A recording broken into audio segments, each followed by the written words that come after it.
Hello students, my name is Kavisha Arora and welcome to my channel Commerce Study. So today is the 8th class on chapter 6 of Analysis of Financial Statements, Cash Flow Statement. If you have not seen the previous classes, please do see them and please like and subscribe my channel and share it with your friends. So in the previous class, I covered the case 1 in which the plant and machinery value is on written down basis. So here I have taken another question in which I have taken the part 2 or case 2 of plant and machinery account, in which the plant and machinery or the fixed asset is given in its original cost. So to identify that, हमेशा हमारी balance sheet में हमें accumulated depreciation दे रखा होगा. As you can see in the question in the balance sheet, यहाँ हमें plant and machinery की वैल्यू दे रखी है 48 lakh and 65,40,000 and accumulated depreciation दे रखा है 14,05,000 एंड 22,10,000. साथ में एक लाइन दी हुई है जहां लिखा है plant and machinery costing 12,80,000, accumulated depreciation thereon 5,30,000 was sold at a loss of 2,60,000.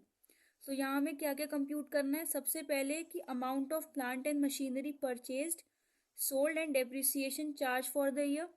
And second, हमें जो भी आइटम हमारा प्लांट एंड मशीनरी का है वो कैश फ्लो में कहाँ कहाँ पे रिपोर्ट होगा या आएगा.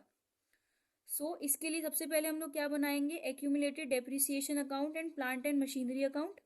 एक्यूमुलेटेड डेप्रिसिएशन के अकाउंट से हमें क्या मिलेगा, depreciation charge for the year, and plant and machinery से परचेज एंड सेल.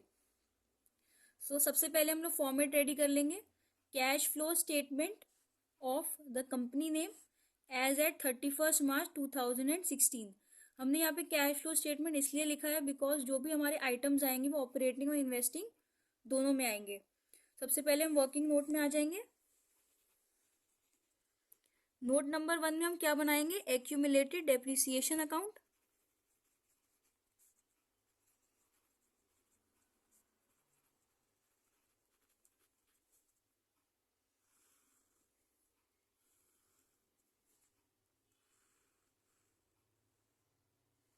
तो हमें बैलेंस दे रखा है सबसे पहले 2015 में 14,05,000. तो हम लिखेंगे by balance brought down 14,05,000 and यहाँ लिखेंगे to balance carry down 22,10,000. Next हमें यहाँ पे एक जो लाइन दे रखी थी वहाँ लिखा था कि एक मशीन है कॉस्टिंग है जिसकी 12,80,000, उस पर एक्यूमुलेटेड डेप्रिसिएशन है हमारा 5,30,000 जिसको हमने लॉस पे बेचा है 2,60,000 के. सो जो भी डेप्रिसिएशन है हमारा, जो भी मशीन पे डेप्रिसिएशन लिखा है जो सेल हो रही है उसको हम यहाँ पे नोट करेंगे. लिखेंगे टू प्लांट एंड मशीनरी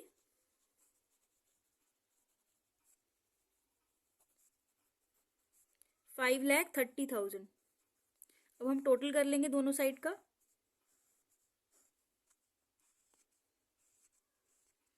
सो आ जाएगा 27,40,000.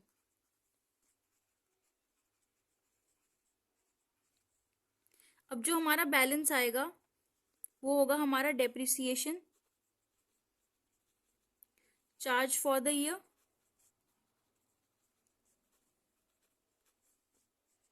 13,35,000. नेक्स्ट हम बनाएंगे plant and machinery account.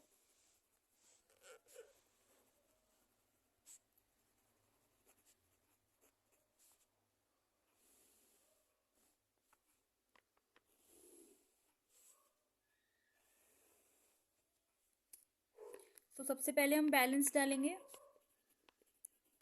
To balance brought down 48 lakh and by balance carry down 65,40,000. अब हमें यहाँ पे दे रखा है कि एक मशीन है जिसकी वैल्यू कितनी थी 12,80,000. उसको हमने उस पर डेप्रिसिएशन कितना लगाया है हमने, एक्यूमुलेटेड डेप्रिसिएशन कितना है हमारा उसके ऊपर, 5,30,000। ये तो मशीन की ओरिजिनल कॉस्ट है जिस पर हमने डेप्रिसिएशन लगाया 5,30,000 का। तो हमारी वैल्यू कितनी रह गई, 7,50,000, जो कि कैसी है, उसकी रिटन डाउन वैल्यू आ गई है, या इस समय उसकी मार्केट वैल्यू है, जिसको हमने लॉस पे बेचा 2,60,000 के। मीन्स कि हमने उसको लॉस पे बेचा, मीन्स कितने का बेचा, हम उसमें से लेस कर देंगे कितना लॉस था उस पर। तो 2,60,000 का लॉस था। तो मीन्स उसकी सेल वैल्यू कितनी थी, 4,90,000। ये है इसकी सेल वैल्यू। हमने 12,80,000 की एक मशीन जिसकी ओरिजिनल कॉस्ट हमें दे रखी है, उस पर डेप्रिसिएशन हमने लेस किया, तो हमारी रिटन डाउन वैल्यू या फिर मार्केट वैल्यू हमें कितनी मिल गई मशीन की, 7,50,000, जिसको हमने लॉस पे बेचा 2,60,000 के। जब हम लॉस को लेस करेंगे तो हमें पता चल जाएगा कि हमारी मशीन की सेल वैल्यू कितनी है। तो हम सबसे पहले यहाँ पे लिख देंगे बाय एक्यूमुलेटेड डेप्रिसिएशन, जितना भी उस मशीन पे डेप्रिसिएशन लगा है, 5,30,000। देन हमने उसको सेल कितने में किया है,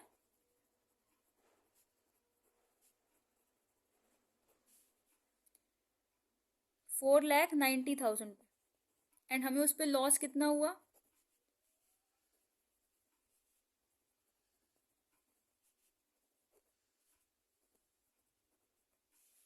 2,60,000 का। सो हम बोथ साइड का टोटल कर लेंगे,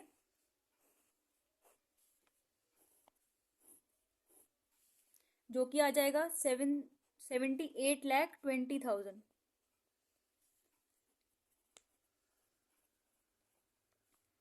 सो जो हमारा इधर बैलेंसिंग फिगर आएगा वो क्या आएगा, purchase of plant and machinery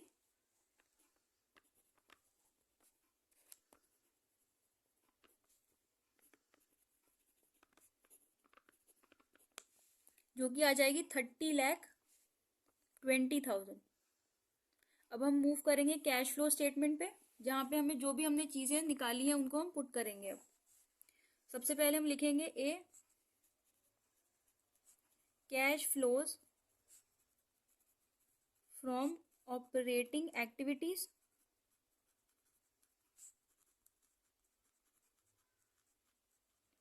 इसमें हमें नेट प्रॉफिट बिफोर टैक्स तो नहीं दे रखा,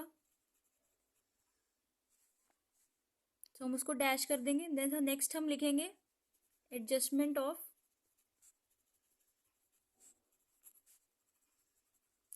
non cash and non operating items, जिसमें हमारा क्या आ जाएगा, डेप्रिसिएशन जो हम लेस करेंगे,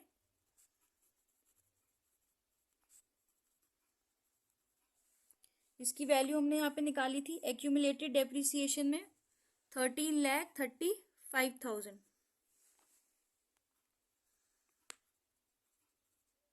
साथ ही हम लोग क्या लेस कर लेंगे, जो भी हमने लॉस निकाला था सेल पे जो कि था 2,60,000 का। So loss on sale of plant and machinery,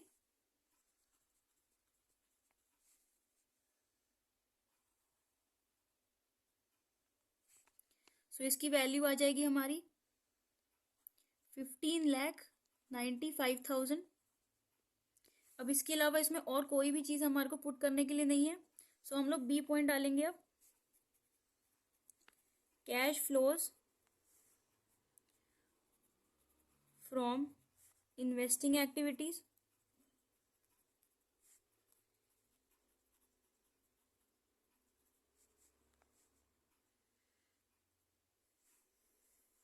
जिसमें हम लोग सबसे पहले क्या डालेंगे, sale proceeds of plant and machinery,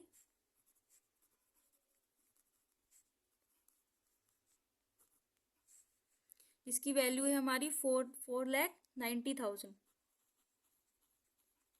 then हम डालेंगे परचेज प्रोसीड्स, जितने भी हमने परचेज किए हैं उसकी बैलेंसिंग फिगर में हमने कैलकुलेट की थी प्लांट एंड मशीनरी की।